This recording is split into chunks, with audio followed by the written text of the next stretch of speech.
Hello everyone. तो आप सभी कैसे हैं? सभी को हरे कृष्णा, राधे राधे। सभी को हैप्पी दिवाली। जैसा आप सभी को पता है कि हम सभी अपना डेली प्रैक्टिस सेट लेकर चलते हैं, तो आज दिवाली के दिन भी हम अपनी प्रैक्टिस सेट को लेके ही चलेंगे, क्योंकि आज बहुत ज़्यादा क्वेश्चन अगर नहीं करा पाते हैं तो आज 15 क्वेश्चन को ही लेकर चलेंगे। ठीक है, कल से हम 30 क्वेश्चन फिर से स्टार्ट कर देंगे। तो चलिए क्वेश्चन नंबर 1 से हम स्टार्ट करते हैं। जो नए बच्चे हैं उन्हें बता देना चाहते हैं कि प्रैक्टिस सेट कैसे होता है, और जो पुराने बच्चे हैं उन्हें पता है। देखिए, जो नए बच्चे हैं वो सभी आप देख लीजिए। प्रैक्टिस सेट करने से पहले आप सभी क्वेश्चन किया करिए। ठीक है, एक पेन और कॉपी लिया करिए, उस पर अपना नंबरिंग किया करिए 1 2 3 4 5 इस तरीके से 15 तक आज डाल लीजिएगा। आज क्वेश्चन नंबर 15 तक ही पढ़ाएंगे, और उसके बाद हम क्वेश्चन पढ़ते हैं, आप अपना उत्तर दिया करिए। जब उत्तर सही होता है तो सही किया करिए, गलत होता है तो गलत किया करिए। जब मैं लास्ट में उत्तर बताती हूँ तो आप मिलान किया करिए, सही हुआ तो सही, गलत हुआ तो गलत करिए। लास्ट में आप काउंट क्या करिए कि अगर हमने 15 क्वेश्चन पढ़ाया है तो 15 में से आपने कितना सही किया है। बहुत सारे बच्चे हैं जो हमें कमेंट बॉक्स में कमेंट करके बताते हैं कि मैम हमारा इतना सही हुआ। बहुत से बच्चे तो ऐसे हैं जिनके 28 29 27 26, तो क्योंकि उनकी तैयारी जो है वो प्रॉपर बहुत अच्छी चल रही है। अगर जिन बच्चों का इस तरीके से सही हो रहा है, आप भी कम से कम 12 से 13 क्वेश्चन सही करने की कोशिश किया करिए 15 में से। ठीक है, और देखिए आप इसमें एक काम किया करिए कि मैं इसमें निगेटिव और पॉजिटिव वर्ड बताती हूँ, तो आप ऐसे इस तरीके से कर लिया करिए, एक लाइन खींच लिया करिए। एक साइड निगेटिव वर्ड, एक साइड पॉजिटिव वर्ड। निगेटिव की साइड जब मैं बताऊंगी निगेटिव वर्ड नोट डाउन किया करिए, पॉजिटिव की साइड पॉजिटिव वाला। ठीक है, क्योंकि ऐसे आपकी चीज़ें याद रहेंगी। बाद में हम एक वीडियो आपको निगेटिव और पॉजिटिव पॉइंट का अलग से देंगे, लेकिन ऐसे लिखे रहेंगे तो आपको याद रहेगा। क्वेश्चन नंबर 1 से हम चलते हैं, स्टार्ट करते हैं। क्वेश्चन है कि विकास का कौन सा पहलू समाज के कौशल, मूल्य व रवैया के अधिग्रहण व अंतर व्यक्तिगत रिश्ते बनाने से संबंधित है। ऑप्शन ए है कॉग्निटिव डेवलपमेंट, बी है सामाजिक विकास मतलब सोशल डेवलपमेंट, सी है इमोशनल डेवलपमेंट संवेगात्मक विकास, डी आपका फिजिकल डेवलपमेंट शारीरिक विकास। क्वेश्चन को 2 बार पढ़ा करिए। ठीक है, आप सभी गलती क्या करते हैं कि ऑप्शन को 4 बार पढ़ लेते हैं, क्वेश्चन को एक ही बार पढ़ते हैं। ऐसा बिल्कुल नहीं करना है। आप क्वेश्चन 4 बार पढ़िए, ऑप्शन 1 बार पढ़िए, तब चीज़ें ज़्यादा अच्छी तरीके से समझ में आएंगी। चलिए क्वेश्चन हम देख लेते हैं, फिर से पढ़ते हैं। देखिए पूछा क्या है, ध्यान दीजिएगा कि विकास का कौन सा पहलू, विकास का वो पहलू पूछा है जो क्या करता है कि समाज के कौशल और मूल्य व रवैये के अधिग्रहण व अंतः व्यक्ति पूछा है। ठीक है, क्या पूछा है इसको ध्यान दीजिएगा, अधिग्रहण और अंतः व्यक्ति।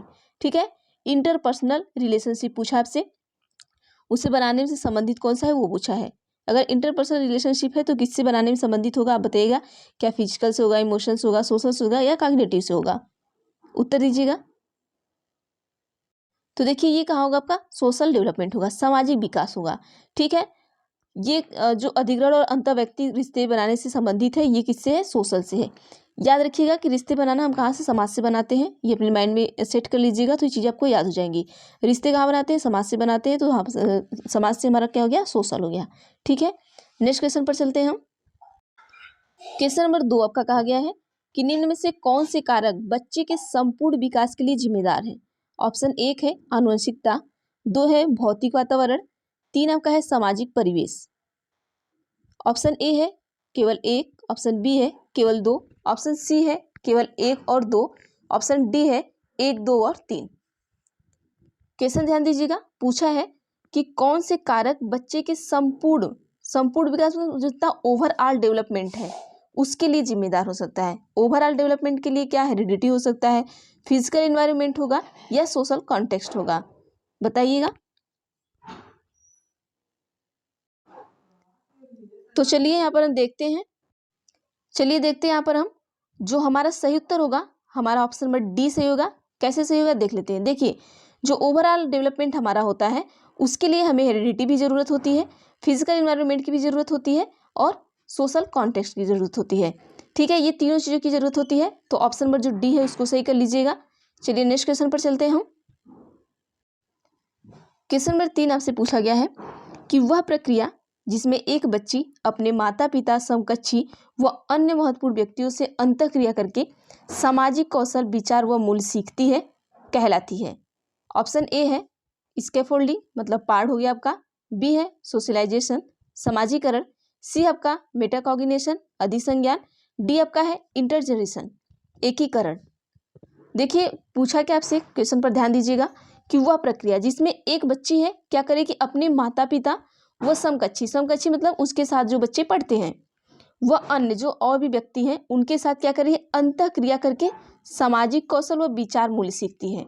मतलब जो सामाजिक कौशल है उसको और अपने विचार के मूल्यों को वो सीखती, किससे सीखती है, माँ बाप से सीखती है, अपने दोस्तों से सीखती है और अन्य जो महत्वपूर्ण जो व्यक्ति हैं उन लोगों से सीखती है।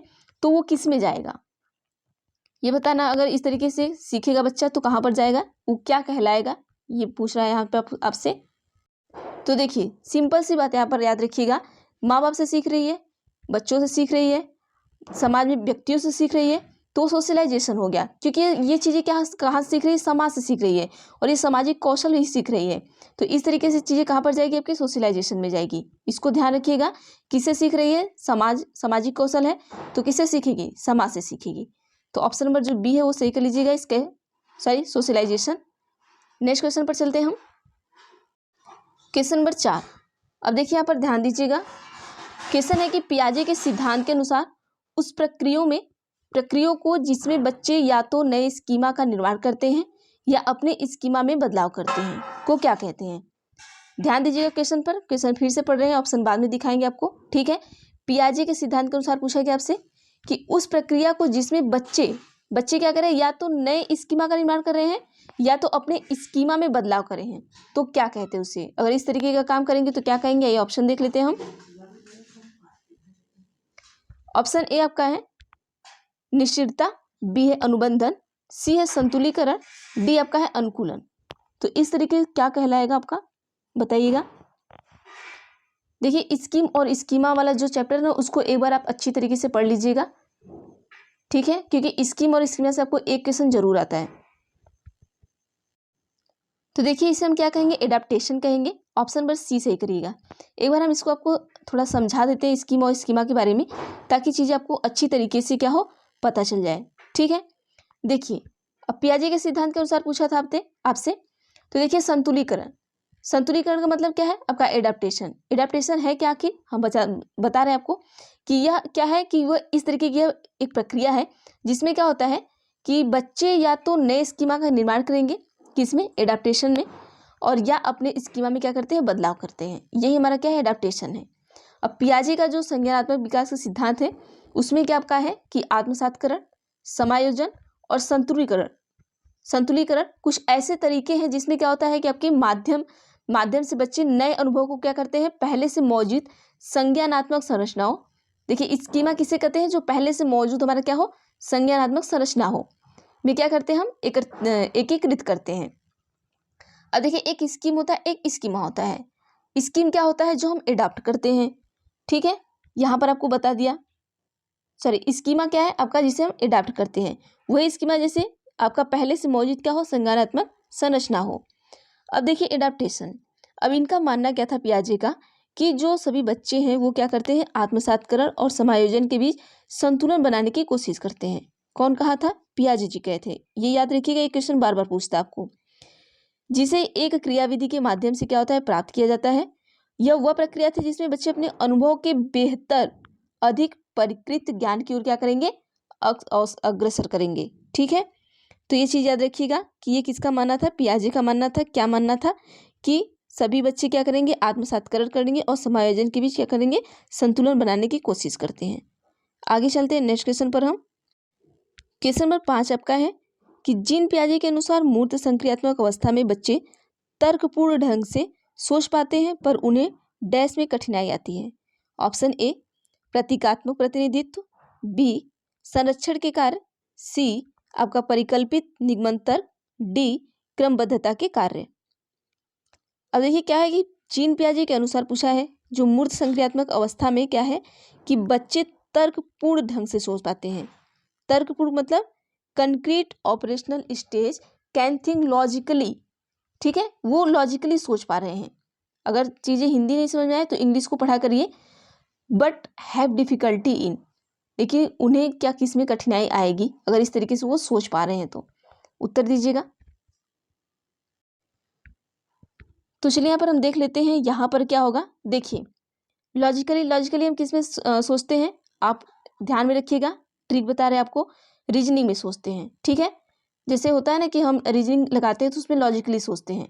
तो जहाँ भी इस तरीके की लॉजिकली आए आप इसमें क्या करिए, रीजनिंग को ढूंढिएगा, हाइपोथेटिकी थेटिक डिडक्टिव रीजनिंग, इस तरीके जो निगानात्मक तर्क होता है वो होता है। तो ऑप्शन नंबर सी को सही कर लीजिएगा। ठीक है, ये ट्रिक था आपको बस क्वेश्चन का ऑप्शन पकड़ने के लिए। चलिए अगले क्वेश्चन पर चलते हैं। बहुत सारे बच्चे कह रहे थे कि आपको वो क्वेश्चन जो है वो क्लियर नहीं दिख रहा है। तो देखिए जो आपका क्वालिटी है उसको सही कर लीजिए। आप जो 144 पर या फिर इस तरीके से देख रहे होंगे तो उस पर क्वेश्चन नहीं दिखाई दे रहा होगा। तो आप क्या करिएगा कि 360 पर या 240 पर करके देखिएगा तो आपको अच्छी तरीके से दिखाई देगा। ठीक है, आप अपने मोबाइल के सेटिंग में जाइएगा, वहाँ से जो आपका क्वालिटी है तो वो अच्छी तरीके से उसको सेट कर लीजिएगा, तो आपको चीज़ें क्या अच्छी तरीके से दिखाई देंगी। ठीक है, और बाकी देखिए जो बच्चे, बहुत से बच्चे जो कमेंट करते हैं, अगर मैं कमेंट का जवाब नहीं दे पाती हूँ तो उसमें जो बच्चे होते हैं अगर उन्हें वो चीज़ें पता है तो प्लीज़ आप सभी उन्हें रिप्लाई कर दिया करिए। चलिए नेक्स्ट क्वेश्चन पर चलते हैं हम। क्वेश्चन नंबर 6 में आपसे कहा गया है कि कोहल वर्ग के अनुसार बच्चे किस अवस्था में नियमों को निश्चित और निरपेक्ष मानते हैं। ऑप्शन ए है सजा और आज्ञाकारिता अभिविन्यास, बी है सामाजिक अनुबंध अभिविन्यास, सी है सार्वभौमिक नैतिक सिद्धांत अभिविन्यास, डी आपका है कि अच्छा लड़का अच्छी लड़की अभिविन्यास। अब देखिए कोहल वर्ग, पियाजे, वाइगोस्की, इन लोग को आप एकदम रट लीजिएगा। ठीक है, यहाँ से क्वेश्चन आपको पूछा जाता है, कम से कम 12 से 13 क्वेश्चन बस यहीं पर, जैसे आपका बहुबुद्धि का सिद्धांत हो गया, पियाजे हो गए, कोहल वर्ग हो गए, वाइगोस्की हो गए, इन्हीं लोग से घुमा फिरा के पूछता है। उत्तर दीजिएगा क्या होगा। देखिए कोहल वर्ग के अनुसार पूछा है कि बच्चे किस अवस्था में नियमों को क्या करते हैं, निश्चित और निरपेक्ष मानते हैं। मतलब जो रूल है उसको वो फिक्स और एब्सोल्यूट मानते हैं। तो बताइएगा कौन सी वो अवस्था होगी उनकी। तो चलिए यहाँ पर हम देख लेते हैं, सजा और आज्ञाकारिता अभिविन्यास में बच्चे इस तरीके से मानते हैं। ठीक है, ऑप्शन नंबर ए सही कर लीजिएगा। नेक्स्ट पर चलते हैं हम। क्वेश्चन नंबर 7 में आपसे कहा गया है कि निम्न में से किसे सामाजिक रचनावादी सैद्धांतिक के रूप में भी जाना जाता है। ऑप्शन ए है B.F. स्किनर, बी है लॉरेंस कोहलबर्ग, ठीक है, डी है आपका सी है J.P. गिलफोर्ड, डी है आपका लेवागस्की। उत्तर दीजिएगा। देखिए सोशल से अगर कोई भी चीज़ें आ जाए, सोशल दिख जाए या सामाजिक दिख जाए, सीधा आप लेवागस्की पर जाइएगा। ठीक है, सबको अनदेखा करके सीधे लेवागस्की पर जाइएगा। 90% चांस होते हैं कि क्वेश्चन आपका यही सही होगा। ऑप्शन नंबर डी सही करिएगा। जैसे ही सामाजिक रचनावादी सिद्धांत दिख जाए वो सीधा आप देखिए लेवागस्की की चीज़ें ना, लेवागस्की सामाजिक संरचनावादी सिद्धांत, इस तरीके से याद कर लीजिएगा ताकि आपको क्लियर रहेगा कि जो लेवागस्की है वो सामाजिक सिद्धांत पे ही जाएंगे। आगे चलते हैं नेक्स्ट क्वेश्चन पर। क्वेश्चन आपका है कि एक कक्षा में विद्यार्थी में कार्य कर रहे तथा प्रत्यय को समझ रहे शिक्षक यह देखती है कि एक समूह के सभी सदस्य आगे नहीं बढ़ पा रहे। वह इन्हें इशारे व संकेत देकर उनकी सहायता करती है तथा पुनः उन्हें उनके प्रयासों पर छोड़ देती है। कक्षा में कौन में प्रत्यय का प्रयोग हो रहा है। ऑप्शन ए है अनुबंधन, बी है स्कैफोल्डिंग मतलब पाठ, सी आपका है निष्क्रिय अनुकरण, डी आपका है रटकर स्मरण। अब देखिए क्वेश्चन को ध्यान दीजिएगा, यहाँ पर निगेटिव और पॉजिटिव पॉइंट अगर आप सभी बच्चे डेली पढ़ते होंगे तो निगेटिव पॉजिटिव पॉइंट से आप उत्तर दे सकते हैं। क्वेश्चन क्या कह रहा है कि एक कक्षा में क्या है विद्यार्थी समूह में कार्य कर रहे हैं, मतलब यहाँ पे कक्षा में अलग अलग क्या है ग्रुपिंग बनाए हुए हैं तथा प्रत्यय को समझ रहे हैं, कार्य भी कर रहे हैं और समझ भी रहे हैं। और शिक्षक यह देखती है, शिक्षक या शिक्षिका कोई भी हो, वो ये देखती है कि एक समूह के सभी सदस्य आगे नहीं बढ़ पा रहे हैं। मतलब इधर एक समूह और इधर एक ग्रुप हो गया, एक के सभी सदस्य आगे नहीं बढ़ पा रहे हैं, उन्हें इशारे व संकेत देकर उनकी सहायता कर रही हैं। आप टीचर हैं तो ये नहीं बढ़ पा रहे हैं, इनकी क्या कर रही हैं आप सहायता कर रही हैं। अब सहायता कर रही हैं तथा पुनः उन्हें प्रयासों पर छोड़ देती हैं। कुछ सहायता की, अब उन्हें की अब आप खुद से करिए, प्रयास करिए। ठीक है, आप छोड़ दिए। अब फिर कक्षा में कौन से प्रत्यय का प्रयोग हो रहा है। अब ये चीजें आखिर इसको हम कहेंगे क्या, ये पूछ रहा है। क्या हम इसको रटकर स्मरण करना, बिल्कुल नहीं। रटकर हमारा कहा जाएगा निगेटिव। क्वेश्चन पॉजिटिव उत्तर पॉजिटिव, क्वेश्चन निगेटिव उत्तर निगेटिव। ठीक है, अब ये रटकर पूछना बिल्कुल नहीं। अब निष्क्रिय बिल्कुल नहीं, हमारा निगेटिव में चला जाएगा। अनुबंधन और पाठ ये दो चीजें बताइए। कंडीशनिंग तो यहाँ हो ही नहीं सकता, तो सीधे सीधे बात है हमारा कहाँ जाएगा, इसके फोल्डिंग पर जाएगा। तो ऑप्शन नंबर जो बी होगा उसको सही करिएगा। ठीक है, देखिए जो हमारा इसके फोल्डिंग होता है ना वो पॉजिटिव होता है, आप ज़्यादा से ज़्यादा देखेंगे कहीं भी इस तरीके का क्वेश्चन रहेगा जहाँ पर आपको इसके फोल्डिंग दे दिया, समझिए कि वो आपका क्वेश्चन सही होगा। अगर आपको क्वेश्चन नहीं आ रहा बिल्कुल समझ में ना, तो किसी भी मत मारिए। अगर इसके फोल्डिंग उसमें दिया है ऑप्शन में तो आप इसके फोल्डिंग पे लगाइए, देखिएगा आप 95% चांस है कि आपके क्वेश्चन क्या होंगे, सही होंगे। आगे चलते हैं नेक्स्ट क्वेश्चन पर हम। क्वेश्चन नंबर 9 आपसे पूछा गया है कि एक प्रगतिशील कक्षा की विशेषता है। ऑप्शन 1 है शिक्षक की गतिशीलता, ऑप्शन 2 है कि लचीला समूहीकरण, ऑप्शन 3 है बच्चों की स्वायत्तता और ऑप्शन 4 है आपका कि बहुत सारी सामग्रियों का प्रावधान। ऑप्शन ए है कि 1 और 2, ऑप्शन बी है कि 1 2 3, ऑप्शन सी है 1 2 4, ऑप्शन डी है 1 2 3 4। उत्तर दीजिएगा क्या होगा आप सभी। देखिए आपको प्रोग्रेसिव क्लासरूम के बारे में पूछ रहा है कि जो आपका प्रोग्रेसिव क्लासरूम होता है उसकी विशेषता क्या होती है। अब आप बता सकते हैं कि प्रोग्रेसिव क्लासरूम की विशेषता क्या हो सकती है। देखिए आपका जो क्लासरूम है वो प्रोग्रेसिव है, प्रगतिशील कक्षा है, आप बढ़िया तरीके से उसमें पढ़ा रहे हैं, तो आपको जरूरी क्या होना चाहिए, शिक्षक की गतिशीलता बिल्कुल जरूरी होगी उस क्लास में, लचीलापन भी होना चाहिए समूहीकरण का बिल्कुल जरूरी है, बच्चों की स्वायत्तता मतलब कि बच्चा स्वयं से भी कुछ चीज़ें करे वो चीज़ बहुत ज़रूरी होता है, और बहुत सारी सामग्रियों का प्रावधान ये भी ज़रूरी है, क्योंकि बहुत सी चीज़ें ऐसे होते हैं अगर आपके पास मटेरियल है तभी आप चीज़ों को पढ़ा सकते हैं, नहीं तो नहीं पढ़ा सकते। मतलब इसका हो गया कि ये चारों चीज़ें हमें क्या है प्रोग्रेसिव क्लासरूम में बहुत ज़रूरी होती हैं। तो ऑप्शन नंबर जो डी है उसको बिल्कुल सही करिएगा, 1 2 3 और 4। आगे चलते हैं नेक्स्ट क्वेश्चन पर हम। क्वेश्चन आपका है कि कौन सी बुद्धि में शामिल है बिंबों को कुशलतापूर्वक संचलन करने की क्षमता, आलेख के कौशल और तर्क उनका जिनमें 2 से अधिक विमितियां हैं। ऑप्शन ए है तर्क गणितीय बुद्धिमत्ता, बी है आपका शारीरिक गति संवेदनात्मक बुद्धि, सी आपका है अंतर्वैयक्तिक बुद्धि, डी आपका है अस्थानिक बुद्धि। देखिए क्वेश्चन क्या है कि कौन सी बुद्धि में शामिल है बिंबों को कुशलतापूर्वक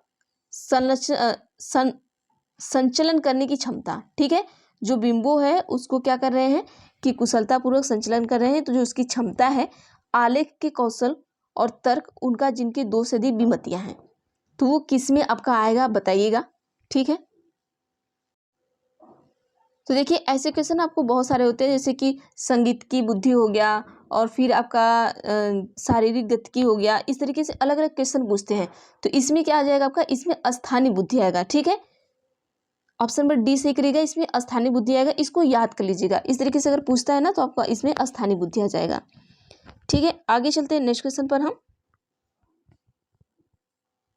क्वेश्चन नंबर 11 है कि भाषा व सोच विकास।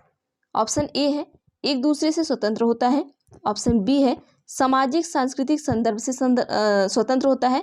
देखिए जो हमारा डेवलपमेंट एंड लैंग्वेज होता है क्या वो एक दूसरे से स्वतंत्र होगा, बिल्कुल नहीं।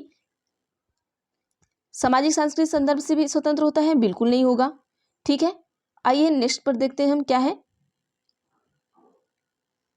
ऑप्शन सी है कि एक दूसरे से परस्पर जुड़ा है, बिल्कुल जुड़ा होता है, क्योंकि दोनों एक दूसरे को असंख्य रूप से प्रभावित करते हैं, ये बिल्कुल सही हो गया आपका। ठीक है, ऑप्शन नंबर डी में क्या दिया है, केवल दिया है, केवल हमारा क्या निगेटिव है, इसको तो ऐसे ही हटा देंगे। जहां पर केवल दिया रहेगा वो समझ जाइए निगेटिव है, उसको हम ऐसे ही हटा देंगे। तो ऑप्शन नंबर सी सही कर लीजिएगा, क्योंकि देखिए जो भाषा है और हमारा जो लैंग्वेज है वो एक दूसरे से क्या है कनेक्टेड है, वो यहाँ पर क्या बताया कि एक दूसरे से क्या है अलग है, ऐसा नहीं है। तो यहाँ ऑप्शन नंबर क्या है परस्पर जुड़ा होता है, तो ऑप्शन नंबर सी सही करिएगा। नेक्स्ट क्वेश्चन पर चलते हैं हम। क्वेश्चन नंबर 12 आपका है कि यह संभावित है कि एक बच्ची जो अपने माता पिता के गैर अनुरूपीवादी जेंडर व्यवहार करते हुए देखती है, तो ऑप्शन ए है कि जेंडर रूढ़िवादिता का पालन करेगी, बी है कि पारस्परिक जेंडर भूमिका पर सवाल उठाएगी, सी है कि जेंडर निरंतरता का पालन करेगी, डी आपका है कि जेंडर पूर्वाग्रह से ग्रसित होती है। देखिए अब उत्तर दीजिएगा यहाँ पर क्या होगा।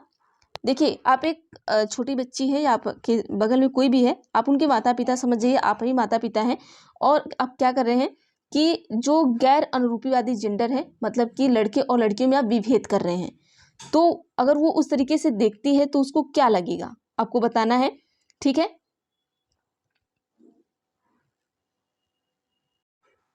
देखिए अगर इस तरीके से वो बच्ची देखती है कि आप क्या कर रहे हैं कि लड़के और लड़कियों में अंतर कर रहे हैं, तो सिंपल सी चीज़ें हैं कि वो क्या करेगी, उस पर क्वेश्चन करेगी, ठीक है। पारंपरिक जेंडर भूमिकाओं पर वो क्या करेगी, सवाल उठाएगी कि ऐसा क्यों किया जा रहा है, कि ये लड़का है ये लड़की है, इसमें अंतर क्यों किया जा रहा है, ठीक है। चलिए आगे चलते हैं नेक्स्ट क्वेश्चन पर। क्वेश्चन नंबर 13 आपका है कि अपनी कक्षा में विविधता के समायोजन के लिए एक शिक्षक को, ऑप्शन ए है छात्रों के सामाजिक सांस्कृतिक पृष्ठभूमि के प्रति संवेदनशील रहना चाहिए, ऑप्शन बी है कि समान निर्देश देने चाहिए और व्यक्तिगत मतभेदों की अवहेलना करनी चाहिए, ऑप्शन सी है छात्रों के सामाजिक संदर्भ की पूरी तरह से अवहेलना करनी चाहिए, ऑप्शन डी है बच्चों को उनके माता पिता के व्यवसाय के आधार पर नामीकरण करना चाहिए। तो उत्तर दीजिएगा क्या होगा।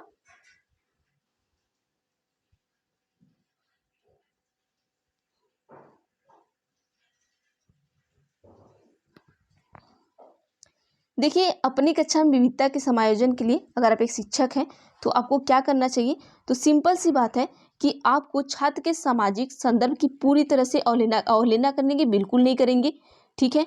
अवहेलना करना हमारा निगेटिव जाएगा, ये भी नहीं करेंगे, ठीक है। क्या हम सबका नामीकरण करेंगे, बिल्कुल नहीं। जो नामीकरण आता है हमारा क्या आता है, निगेटिव में आएगा। क्वेश्चन क्या पूछा है, पॉजिटिव पूछा है, तो ठीक है। अवहेलना निगेटिव चला गया, यहाँ भी अवहेलना है, निगेटिव चला गया। नामीकरण कहीं देखिए, नामीकरण भी हमारा क्या होता है, निगेटिव में ही होता है, ये भी निगेटिव चला गया, ठीक है। इसको लिख लीजिएगा, अवहेलना करना या नामीकरण ये सारे क्या होते हैं, निगेटिव होते हैं। बाकी बचा एक हमारा ऑप्शन नंबर ए, तो इसको हम क्या करेंगे, सही कर लेंगे। नेक्स्ट क्वेश्चन पर चलते हैं हम, क्वेश्चन नंबर 14।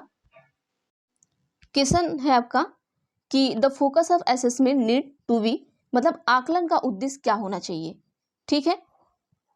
ऑप्शन ए है सीखने में वृद्धि, बी है कि बच्चों का वर्गीकरण और नामीकरण, सी आपका है कि बच्चों में प्रतिस्पर्धा को बढ़ाना, डी आपका है कि बच्चों में भय और तनाव पैदा करना।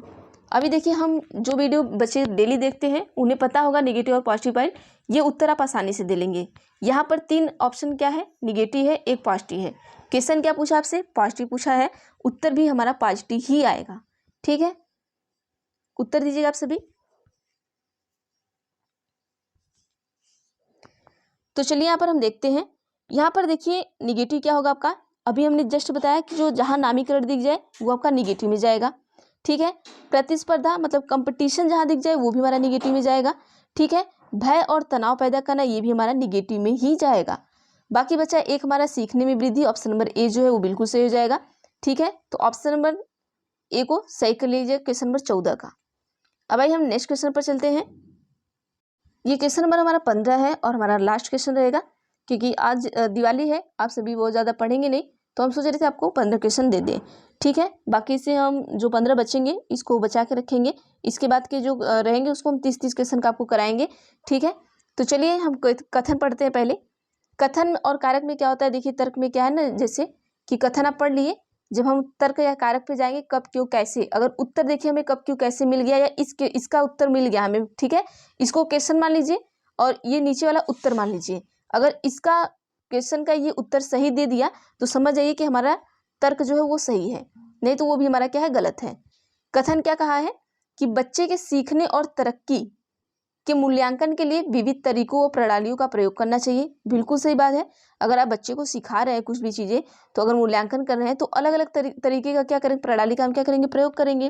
क्योंकि बच्चा एक ही चीज़ से तो सीख नहीं सकता ना। अगर हम उसे क ख ग घ सिखा रहे हैं या कुछ भी चीज़ें सिखा रहे हैं या इंग्लिश की कुछ चीज़ें सिखा रहे हैं, तो हम उसे अलग अलग फिगर दिखा सकते हैं या अलग अलग फ्रूट ला के उसे दिखा सकते हैं।